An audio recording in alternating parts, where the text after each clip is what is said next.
Welcome to today's podcast.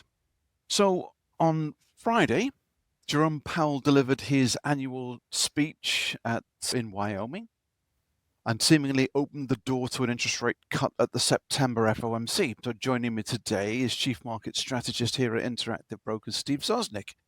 Steve, I want to dive into the speech to understand the enthusiasm surrounding it in the live market trading, but to also consider how investors have digested Powell's words in the aftermath. So what changed in Powell's speech?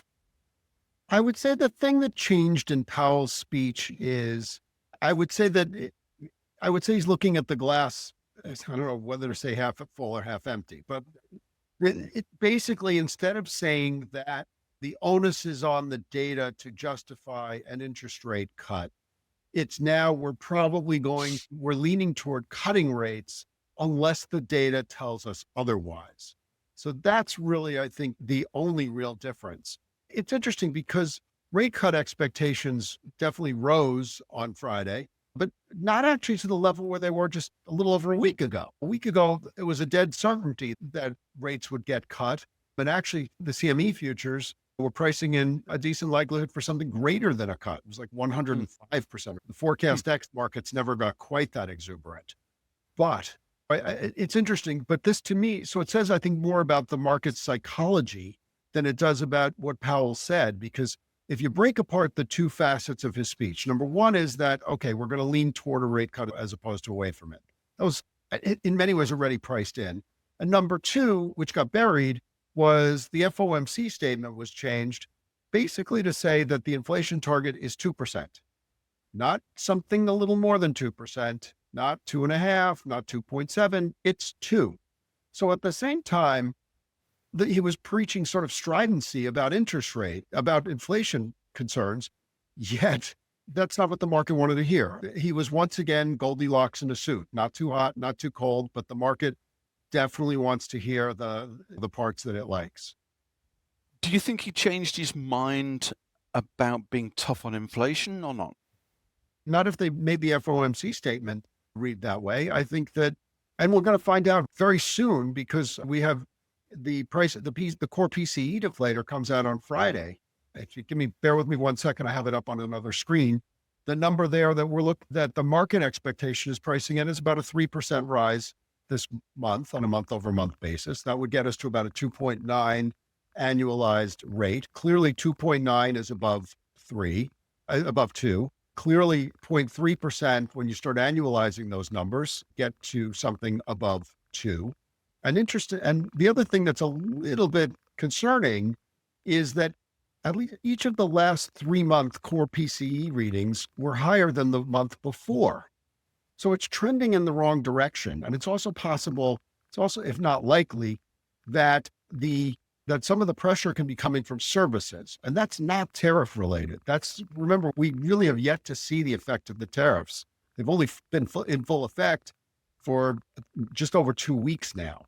And a lot of inventory accumulation was done earlier to try to avoid the tariff effects. I don't think the Fed has let up on its inflation targets. And to me, that provides a bit of a risk as we go into Friday, because if that number comes in, the market will probably be okay with a decent number because inline has been more than good enough to get this market moving.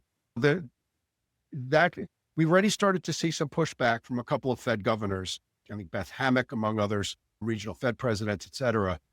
So I think the Fed is going to be watching inflation just as closely as they ever were. If not. So Steve, define the stock market's reaction for us. Some sectors liked it and some sectors didn't. Broadly, it was taken very well, but what sectors did well and what didn't? Small caps were the real leaders because the small caps have been this hopium trade for months, if not it's a constant question I get is, are small caps poised to outperform? And my frequent answer is based upon what? They need the really low interest rates, or they need a really strong economy to get going. The economy's strong enough, but not strong enough so that a good portion of the Russell 2000 is unprofitable. And rates are not low enough that people will just throw their money at anything, although there have been plenty of instances of that anyway.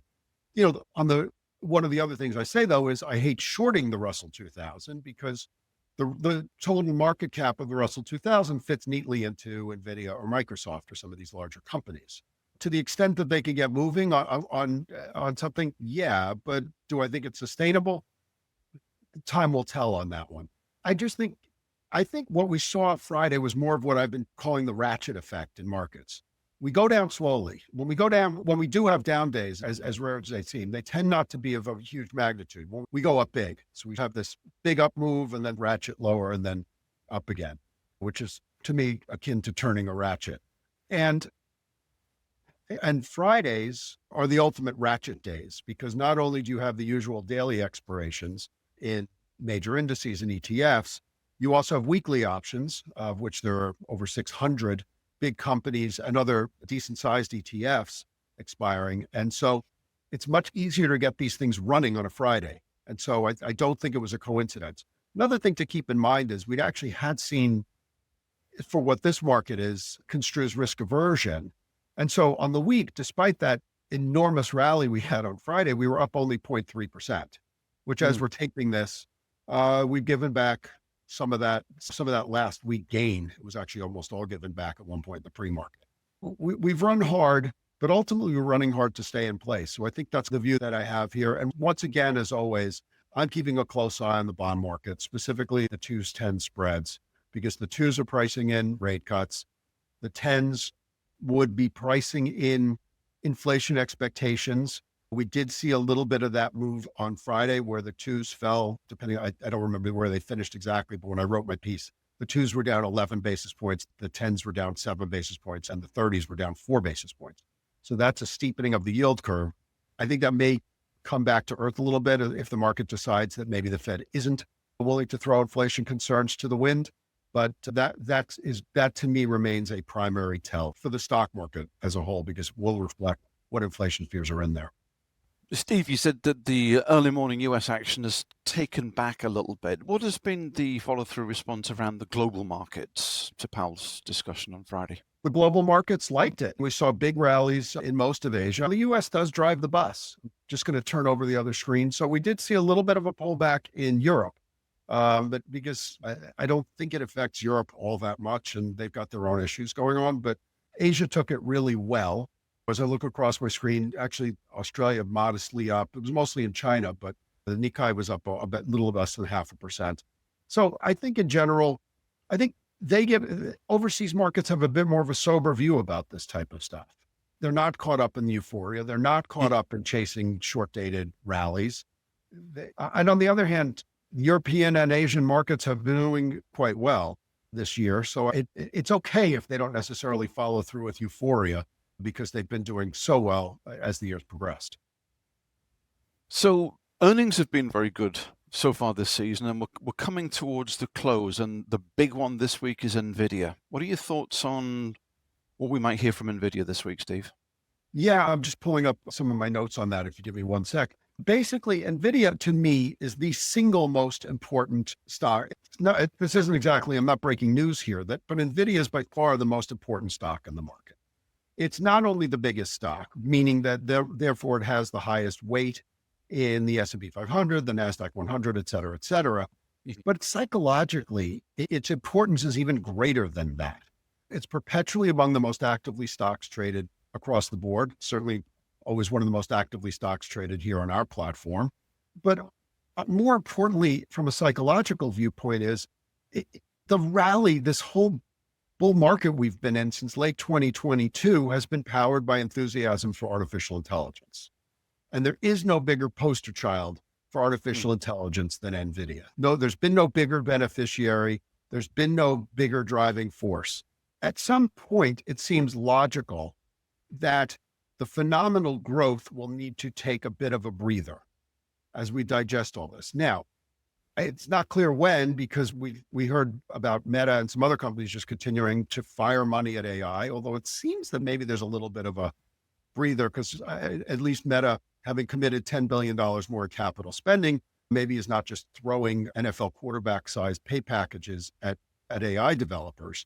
But if Nvidia sees some sort of, it doesn't have to be a negative. They just have to, even if they just say the rate of growth is tapering off, The first derivative doesn't have to turn negative for people to freak out a little bit. The second derivative, the rate of change in that growth, if that starts to slow, that could get people a bit spooked.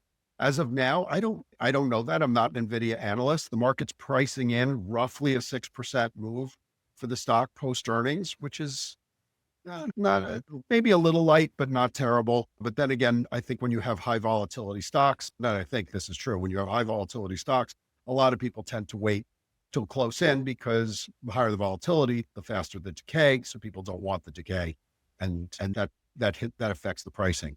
I will be doing a piece later this week on more detail about what markets are expecting for Nvidia earnings. But I think right now that is, if it goes well, then the AI driven rally can continue. If it goes poorly, and remember, it's at this point, beating on revenues and or earnings is a necessary case for a rally, but not a sufficient case for a rally.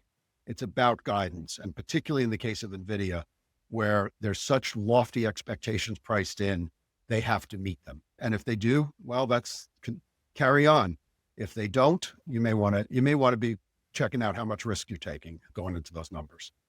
Keep calm and carry on is the message there from Chief Market Strategist Steve Sosnick here at Interactive Brokers. Thanks for joining me, Steve.